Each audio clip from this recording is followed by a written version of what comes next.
Capres Prabowo Subianto yang juga sekaligus Ketua Umum Prabowo Subianto menjawab dinasti politik salahnya apa. Nah, berkaitan dengan dinasti politik ini juga ada survei Litbang Kompas, saudara, yang menunjukkan 60,7% responden menyebut majunya Wali Kota Solo yang juga merupakan putra sulung Presiden Jokowi, Gibran Rakabuming Raka di Pilpres 2024 adalah bentuk politik dinasti.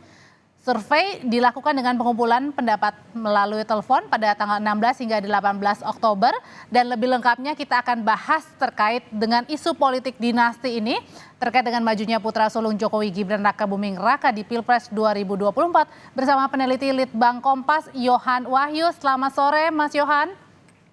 Selamat sore. Tadi ketika ditanya nih oleh responden, apakah terpilihnya Gibran untuk melaju ke Pilpres ini merupakan sebagai bentuk politik dinasti? Ada 60,7% menyatakan iya, sementara 24,7% menyatakan bukan bentuk politik dinasti. Sisanya responden menyatakan tidak tahu. Jadi ini bisa dikatakan respon publik negatif dengan majunya Gibran? Iya, sejak pendapat ini kan juga sering kita menangkap persepsi publik ya. Kita tahu ketika jajak pendapat ini dilakukan, proses di Mahkamah Konstitusi itu kan sedang berjalan ya. Dan kita tahu opini publik pada saat itu memang selalu dikait-kaitkan wacana Gibran Rakabuming Raka dalam bursa capres itu dikait-kaitkan dengan wacana soal politik dinasti. Karena itu kita ingin menangkap apa benar ketika Gibran masuk dalam kontestasi itu juga bagian dari politik dinasti ya. Kita ingin menangkap respon publik ya, persepsi publik ya. Dan hasilnya memang ada 60,7% yang mengatakan publik mengakui, responden mengakui bahwa ketika Gibran itu maju dia sebagai cawapres itu adalah bentuk dari politik dinasti. Sebagian yang lain menyatakan sebaliknya tidak menjadi bagian politik dinasti. Jadi memang kita coba menangkap persepsi publik ketika proses di MK berjalan di satu sisi, di sisi yang lain memang wacana atau diskursus soal politik dinasti itu menguat gitu ya pada akhir-akhir belakangan ini. Padahal kalau kita lihat rekam jejaknya, Gibran ini kan muncul ketika Pilkada 2020 seperti halnya Bobi Nasution, iparnya yang juga maju di Pilkada Kota Medan di tahun 2020. Wacananya tidak begitu kuat dibandingkan wacana sekarang soal politik dinasti yang sama-sama keduanya maju dalam kontestasi politik. Tensinya menjadi kuat ketika memang proses di MK, kemudian hasil MK itu kemudian menyatakan ada yang menyatakan usia 40 tahun menjadi kepala daerah atau pengalaman usia 40 tahun bisa maju pilpres atau pengalaman sebagai kepala daerah. Artinya memang tensi yang membuat isu politik dinasti ini menguat dan muncul itu tidak lepas dari polemik dari putusan Mahkamah Konstitusi. Jadi berbuat tonnya negatif ketika hasil putusan MK. Karena kan tadi baru saja kita dengarkan bersama Baca Pres Prabowo bilang salahnya apa kalau politik dinasti. Prabowo juga demikian seperti itu.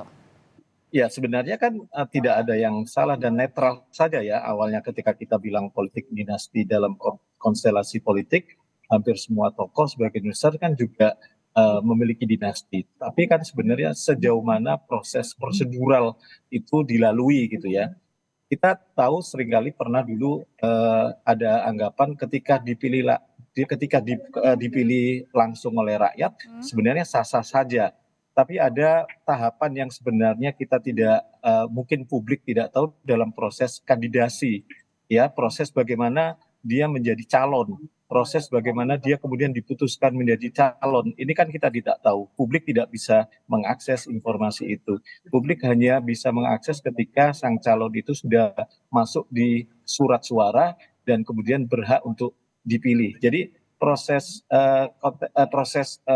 potensi politik dinasti praktek ini sebenarnya ukurannya lebih ke prosedural gitu ya, apakah prosedural demokrasi itu dilalui atau tidak. Semua punya hak gitu ya. Jajak pendapat Kompas juga menyebutkan apakah politik dinasti itu jika ada larangan untuk mencegah politik dinasti itu apakah sebuah bentuk membatasi hak politik orang lain. Ini pendapatnya terbelah ya, yang 47,2% menyatakan ya itu akan membatasi hak politik dan 41,9% tidak membatasi hak politik. Artinya Artinya kalau bisa kita dibilang baca, juga Mas Wahyu kalau misalnya mungkin responden ini sebagian besar tidak apa-apa dengan politik dinasti iya, asalkan ada tahapan demi tahapan yang benar. harus dilalui ya? Heeh.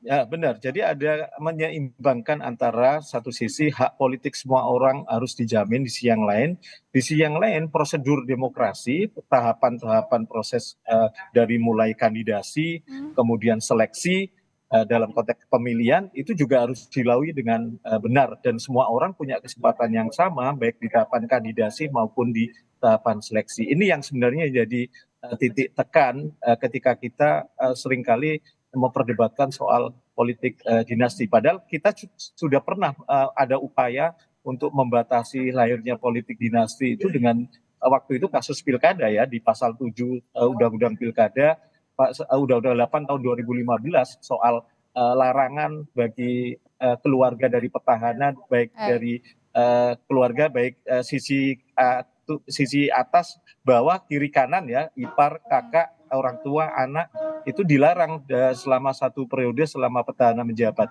Aturan ini kemudian diuji materi dan baik, diloloskan oleh MK untuk dihapuskan. Artinya memang upaya yang dinilai karena salah satu alasannya adalah membatasi hak oke. hak politik gitu. Terima kasih untuk ulasannya Mas Wahyu, Terima kasih. peneliti dari Litbang Kompas terkait dengan dinasti, Mas Yohan maksud saya, terkait dengan dinasti politik Gibran Raka Buming Raka yang juga putra sulung Presiden Jokowi.